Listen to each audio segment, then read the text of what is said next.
Welcome to Two Guys, Three Crowns, the podcast that talks about what it's really like to live in Stockholm, Sweden. I'm Sean, and with my fellow American Rodney, we break down the good, the bad, and the just plain weird. It's quite the journey, so join us for the ride.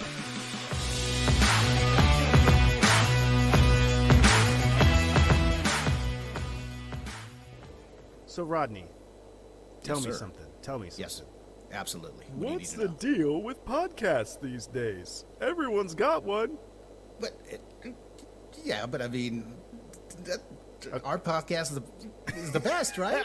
Okay, that was my very worst Jerry Seinfeld impersonation, because today, on the line, yes, we have straight out of Malmö, Ooh. Brian Jordan, comedian extraordinaire. Yes, awesome. Welcome, Brian. Thanks for having me, guys. How you guys doing up there in the north? Dark. We're doing dreary. That's how we're doing. Yeah. It's dark.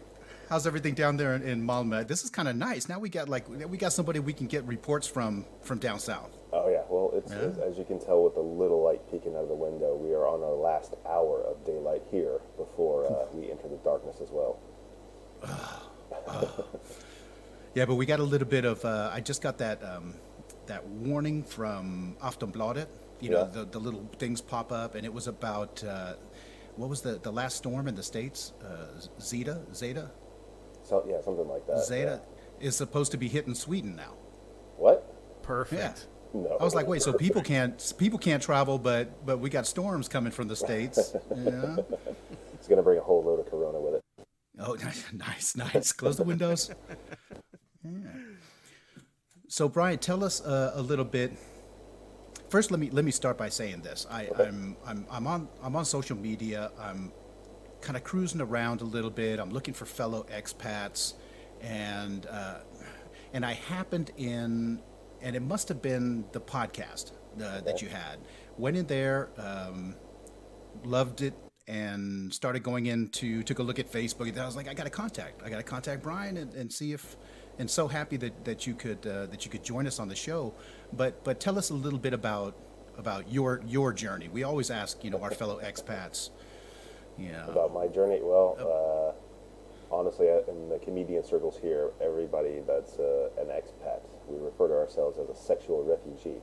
Ooh, okay. Because 99% of the time, you've met a Swedish woman in the States, right? And then eventually you get pulled back here, and then you never ever leave. Yeah.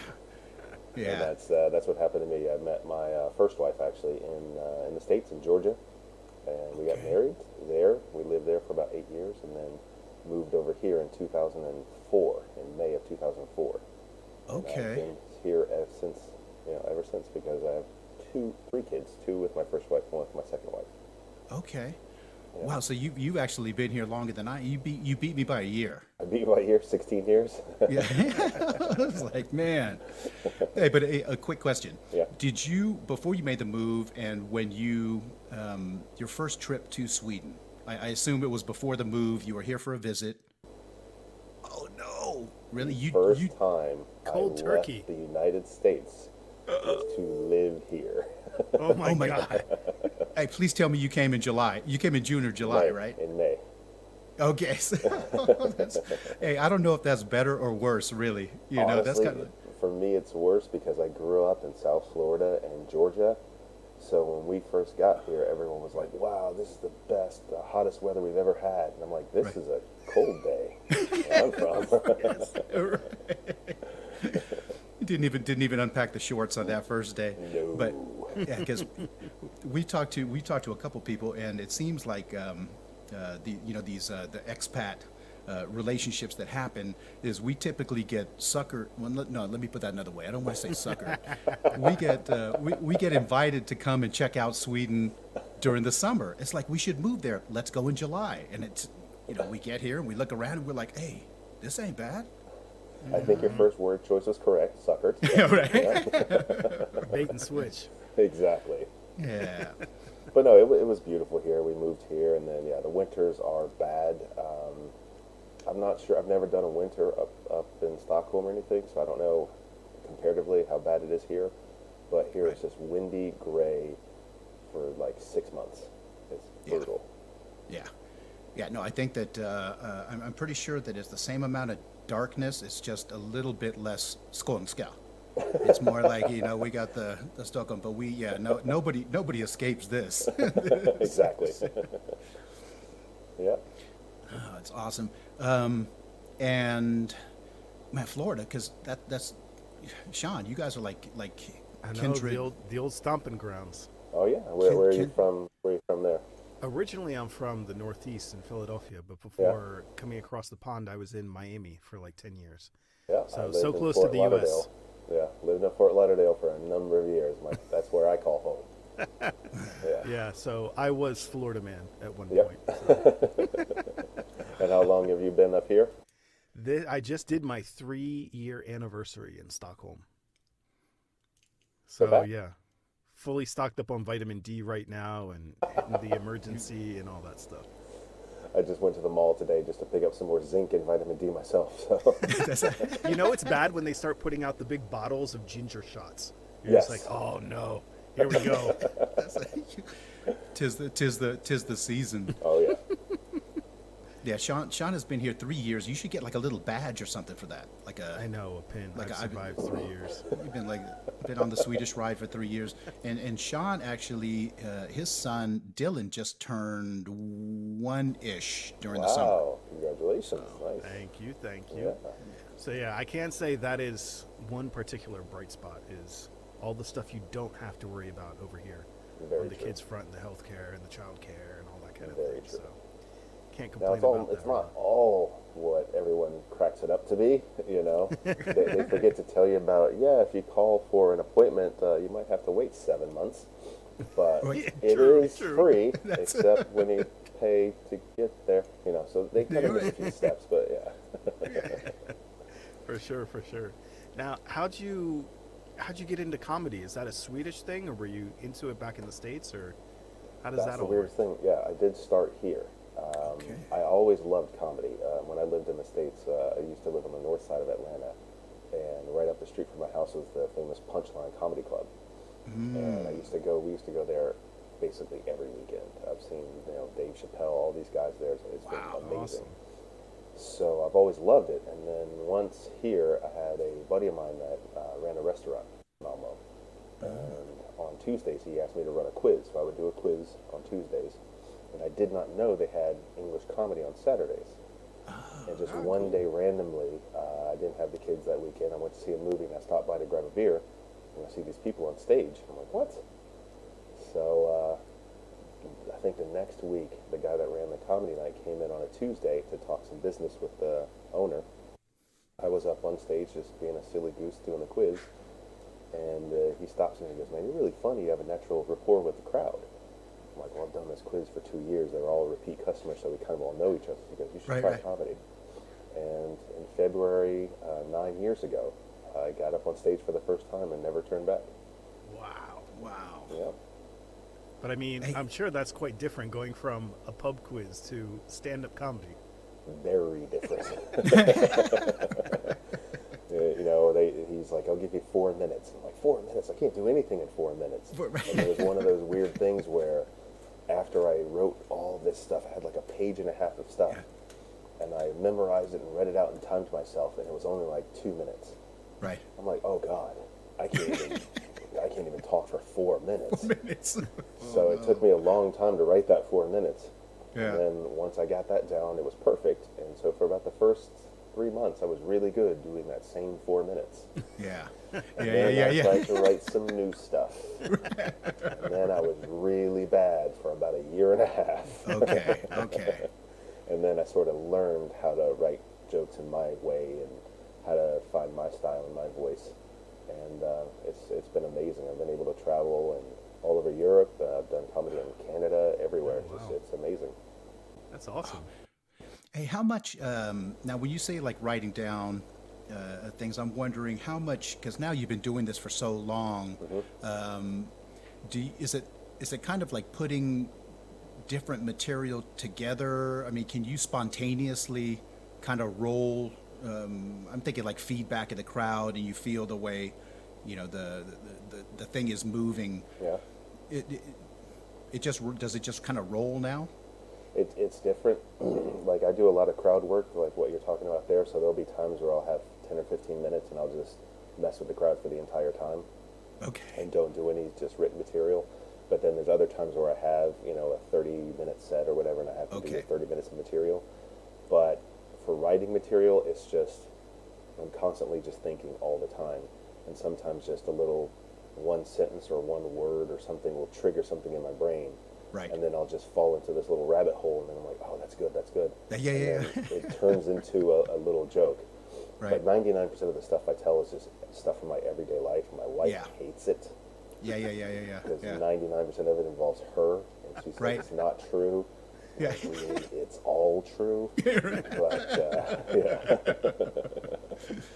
It's kind of like this podcast. Yeah. My wife listens to it on her way to work, and I'm always like waiting for you the thumbs up or hopefully the higher thumbs up.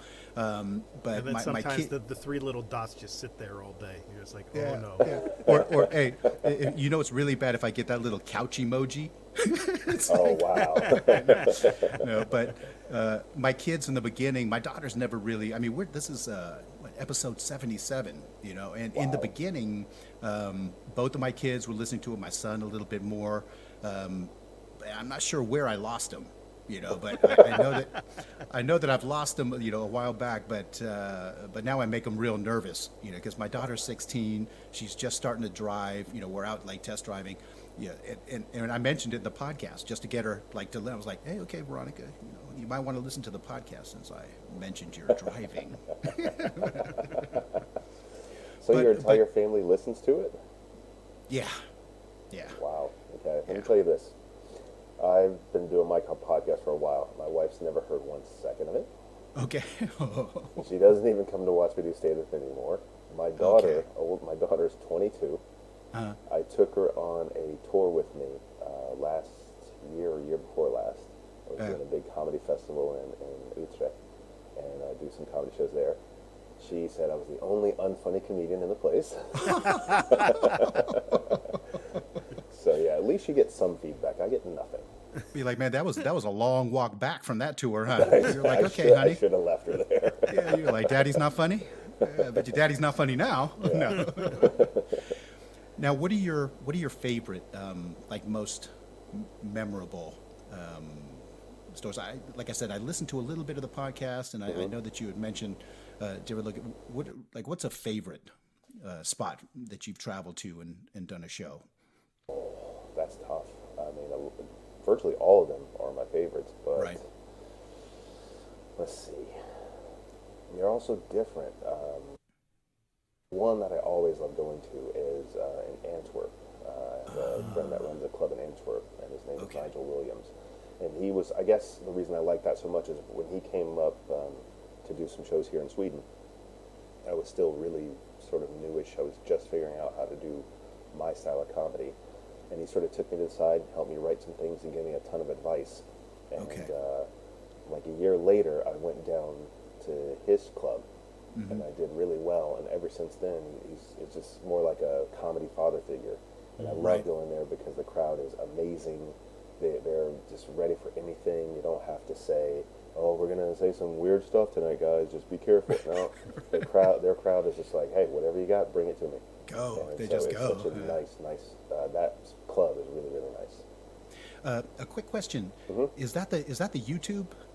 Is that Nigel and Nigel Williams on YouTube? Yeah. That you did, but you did an interview with him. Exactly. Yeah, that's him. Yeah, and you can kind of feel that chemistry between you two just on watching that. So that must be.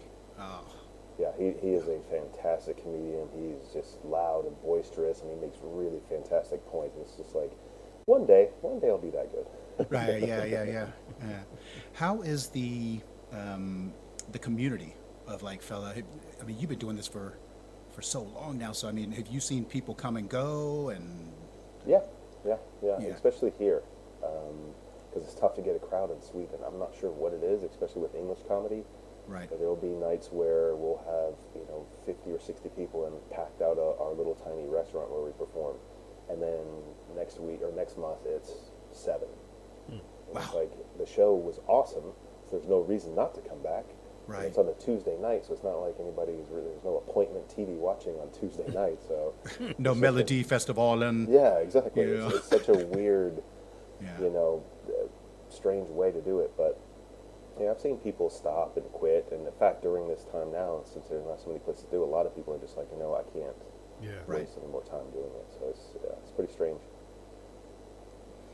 I know that you said that you occasionally come up and visit Stockholm. Yeah. But have you done stand-up in Stockholm? Once. Once, I okay. performed at, what was it called, Mafia Comedy Club. Okay, yeah. Yeah, I've done that once, and the guy there was very nice. But I know a lot of the guys up there, so it's just one of those times where I have to consciously make an effort to get up there and hit the clubs. Right. Mm-hmm. And what kind of advice would you have to give, say, somebody that has been kind of thinking a little bit about getting into stand-up comedy? A friend of a friend of a friend. Am I talking to one of those friends? Well, let's just say hypothetically, to What just pull the advice? brake and How to get go started? for it. And go for it. Oh yeah, absolutely. Just Yeah. bite the bullet. Everyone's afraid of talking in front of people. The best advice I can give is the first time you go up, tell something from you. Right. Because a lot of people try to write a joke that'll make people laugh, but you Yeah. don't know who's going to be there. But if you tell a story that is somewhat factual from your life or something that happened, Right. everyone can typically relate to something like that. Sure. So I didn't do that the first time. I just got kind of lucky. But that's why I was so terrible for that next year, is because I didn't figure that out and no one told me that. Right. So then I think the very first joke I actually wrote and had a good reaction from was about learning Swedish here. Yeah. So the thing was like, I assumed, like I said, I had never been over here. And I Right. didn't learn any Swedish or anything like that. So when you get off the plane, when you're going to this apartment and meet the downstairs neighbor, and, I'm walking up with him, and he's like, so where are you from? I'm like, the States. He's like, second question, you speak Swedish? You sure you're in Sweden there? Yeah, exactly. So that's the first thing he asked. His second question was, do you speak Swedish? It's like, I literally got off the plane in Denmark an hour and a half ago. So no, not yet. You're like holding your briefcase or your bags. Yeah. You got your luggage. Dead and your- serious. I had 2 suitcases in my hand. Right. He was helping carry the third one. And he was like, do you speak Swedish yet? I'm like, no, not yet, man. Yeah. It's going to take me a little longer than this. So the ride from the airport wasn't quite that long, Exactly. and it was really quiet. It was very quiet. Yeah. So, How was yeah. the transition? I mean, the landing. I assume that you went through what a lot of us go through, as far as, I've always said that when people ask me, what do you miss from back home? My first thing is always saying, socializing. Like socializing back home spontaneously. Sean knows I got neighbors that I've lived next to for 7 years, and I don't think they've he's ever the weird waved. American dude on the block that keeps talking to everybody. He's the guy that never stops barbecuing. That's me too. Right. Last night in the rain. make it happen. Yeah. Hey, with my 10-foot American flag. People are like, oh, you couldn't have got a smaller flag? I'm like, this is the smallest American flag I can find. They don't make them in size small. Yeah, but I think that the socializing, like you said, barbecuing. You know, before it's like call up friends. You know, friends come over or neighbors come over and things like that. Right. You know, here it almost turns into a formal thing where you gotta, you're checking schedules and. If we invite Uwe and Eva over, then that means that we have to go over, or they're coming. Exactly. Yeah. It became. I invited somebody over for a barbecue one time, and he actually asked, like, should I bring anything, or how much does it cost? And I was Now that is super Swedish. that's how I was thinking, wow. But that kind of how does that? I assume that the same thing. Down in Malmö, I mean, Sweden. Yeah, but how has it been for you? Now you're out, you have the stand-up, but how has it been like meeting people and? I got pretty lucky on that one because I played baseball all throughout college. I went to college on a baseball scholarship, so when I moved here, my wife had told, my first wife had told her sister to try to look up a baseball activity, and we had a Okay. baseball team here. Actually, we had two when I first moved here. Right. So we had a Loon team and a Malmö team, even though they were part of the same organization, and the team didn't actually play or practice in Loon. It was they were just called the Loon team. Okay. And so, yeah, I think a week after I got here, I was already part of the team, and there were 3 or 4 Americans already on the team. The guy that I mentioned before that owned the restaurant, and there was a guy from Quebec and places like that. Wow, So okay. for me, I got incredibly lucky as far as work-wise and friend-wise. So it eased the transition a little bit. And you were pretty good at baseball. Yeah, I was pretty decent. Yeah. It'd be horrible. It's like one of those. He's American. He's got to be good at baseball, right? I'd be like, oh no. Well, But there were that's- some Americans on the team that weren't so good at baseball.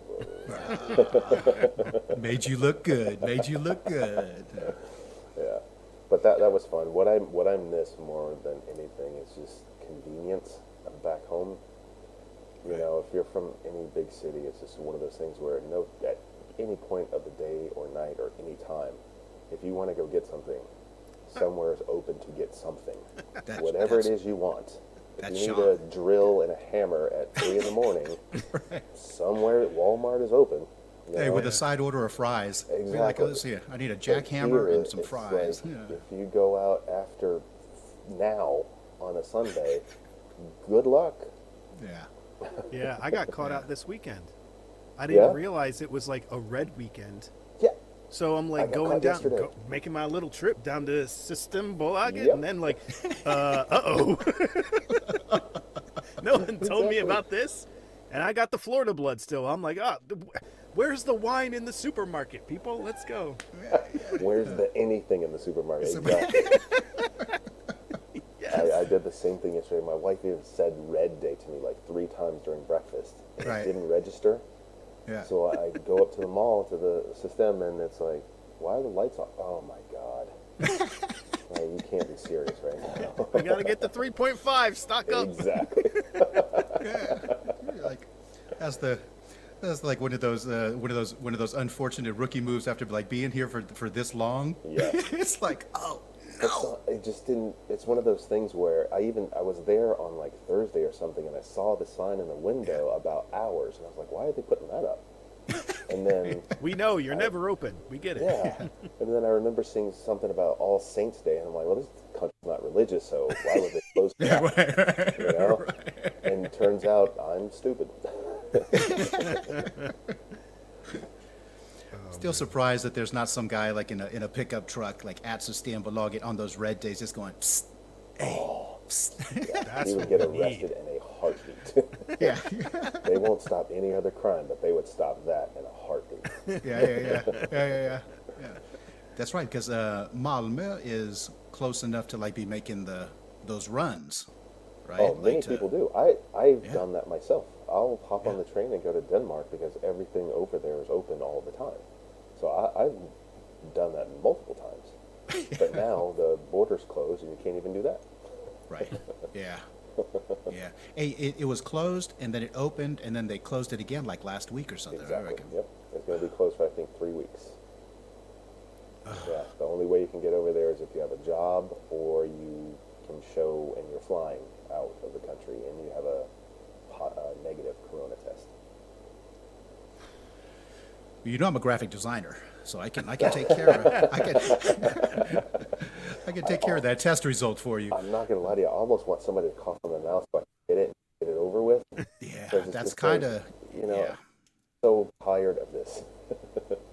yeah, that's kind of the point I think that we're all getting to, you know, Yeah. where it's and I'm trying as hard as I can to keep my mom indoors. You know, my Yes. mom is 85 Yeah. years old. She's back in the States, and you know, Sundays we log into Costco. And she is my mom is 85 years old. I'm like, Mom, 85 years old, you don't need to shop at Costco, you know, but we're buying like 4 cases of coconut water and, you know, just like things that she, And you need But 17 yeah, just- pounds of butter and a big, giant oil drum of cheese balls. Where's she exactly, gonna but go? it's cheaper, but it's cheaper. So, Well, meanwhile, I got my mom on the border of Virginia and North Carolina, out in the middle of the woods, and she has to go to like a Walmart to get her groceries.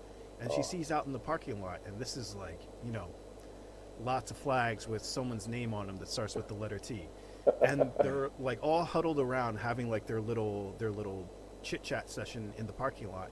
And when they all roll up, they've all got masks on, but then they all pull their mask down to talk to each other. Like, hey, how you doing? I'm just like, Yeah.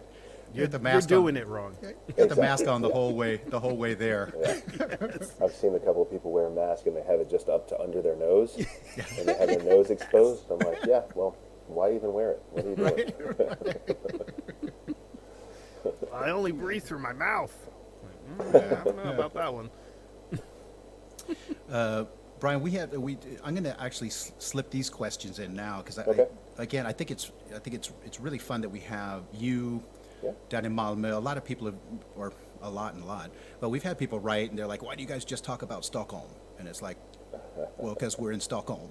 So it's nice to have it's nice to have a guest from Malmö. But one of the questions that we typically ask people that we have up here in the Stockholm area is a favorite tourist spot or someplace that they would recommend, if somebody comes to visit, give us a hot tip down in Malmö. What would be someplace that you... Place to visit? Like sort of a sightseeing thing? Or like a sightseeing. If you had somebody come over and... You're not going to like my answer. Hey, if you say Burger King, then we're going to have to end this. No. But if someone came down here for the first time and you want to see something really cool, right, I would say go over to Copenhagen. Okay. It's a 30-minute train ride, and everything is open 24 hours. You can buy whatever you want. Yeah, and it feels like a bigger city. Yeah. Over here, that's tough. I mean, there are really no elegant buildings or anything to see. I mean, we do have a castle right in the center of town. Twisting Torso? Turning toward, that's cool, but you can't go in. You can just look at the outside. And I guess there's only so much. Yeah, there's only so much time you can spend there looking at it, going, yeah. It's a very cool building. Yeah. But yeah. After 7 minutes, you're good. The castle is pretty neat because it details the history on how Denmark and Sweden used to basically go to war with each other. So that's okay. Right. Malmö Live is pretty cool. It's this brand new hotel and / convention center that sort of took over by the train station. Cool. So that's a pretty neat place as well.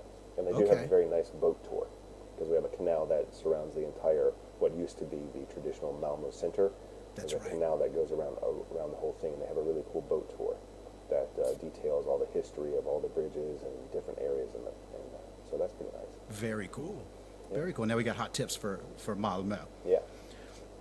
Now, another question is, what about a Swedish food? You've been here long enough. Is there a Swedish food that's like your go-to, that's your go-to Swedish food?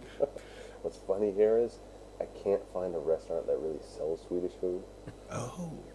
I mean, they have like little places that do like the traditional, whatever it's called, husmanskost. Right. But that's it. There are not really any restaurants. So not really. I mean, you have I'll name one, but it's probably one that you probably don't get often because everyone says whatever, meatballs or pipi or something like that. But I like kåldolmar.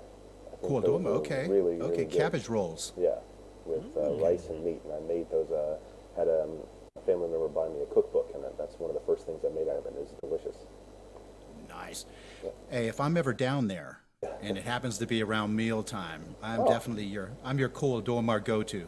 Come on over, man. Now, typically I just set up the grill or my sous vide machine, but I'll throw down any kind of format. Okay. Now, the flip side of that coin, what about a food from back home that you get cravings for that you might not be able to find here? Yeah, what's the first thing you eat when you get back home? Taco Bell. Taco Bell. Yes. The worst possible food. What's the item? Crunchwrap Supreme or something else? Oh no, I'm old school. It's just like 10 regular crunchy tacos.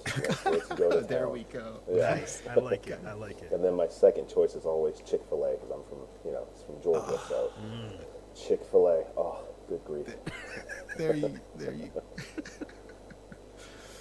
my son Adrian sent me a picture from, he drove by a KFC, and KFC was, I think it was down in Malmö. Actually, I think it was in Sweden and disappeared, and then it came back. It's still here, yeah. Yeah, but they up here, and we still get a kick out of every time we, see one. Like, we're still sending pictures. He's like, KFC. But I remember going into KFC, and I was kind of disappointed because they don't have like all the sides. They don't have anything that you're used to. What's funny is we got married 3 years ago here. I got married to my second wife, and I had a lot of family members come over for the first time to Sweden. Yeah. And so we took the train over to Denmark. Now, there is a KFC here in town, but we took the train over to Denmark for a day trip.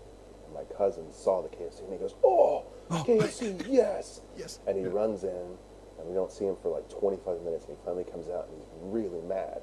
I'm like, why are you upset? He goes, first off, I asked for extra crispy, and they said, what? I'm like, yeah, dude, they don't know what that is here. Goes, and then I wanted a biscuit, and they were like, what? I'm like, yeah, they don't do that here. Strike two. He's like, the macaroni and cheese? No, it's chicken and mashed potatoes, and that's about all you're going to get. Yeah. I wasn't getting it because I always used to get like greens, like almost one of the sides. One of my basic things. I didn't even delve into that over here. They would have been like, no, we have nothing green anywhere. No. Brian, where, if people would like to see you standing up, doing comedy down in Malmö, is that are you a regular at a club down there that can? We actually run a club the first Tuesday of every month. It's called Band Comedy Club, and it runs out of a little place called Beer Ditch. It's like sort of a not posh beer place, but they have, I think, something like over 200 or 300 different sorts of beers on tap and in cans. Holy smokes! It's a little tiny place that can hold maybe 75 people. And we're there the first Tuesday of every month for English Comedy Night. Oh, fantastic. Yeah. Well, we will definitely go ahead and make sure that we put a link so that people can see it. And you promise to keep us posted too if you come up here to Stockholm, to our neck of the woods, because we would. As soon as this is all over, maybe I'll take a couple of guys with me, and we'll go up there and just do a whole tour of Stockholm and that area up there. Right on. I got my grill going, so I'm another year-round griller. Rain or shine, sleet or snow, Rodney's out. Oh, let's do it. I'm on. I'll bring up some. I was gonna say I'll bring up some good meat, but I don't know if that'll work on a 4.5-hour train ride. Right. Brian, thank you so much for joining us. Absolutely, my pleasure. And then we'll see if we could do some type of a follow-up, because I know that there's so much more that we need to tap into. Absolutely, anytime, guys. Thank you so much, and we will be in touch, and we will put up some information for everybody that wants to find Brian. There is still a podcast out there, and I know that there's some YouTube videos, and we will look forward to talking to you again soon. Great, absolutely. Thanks a lot.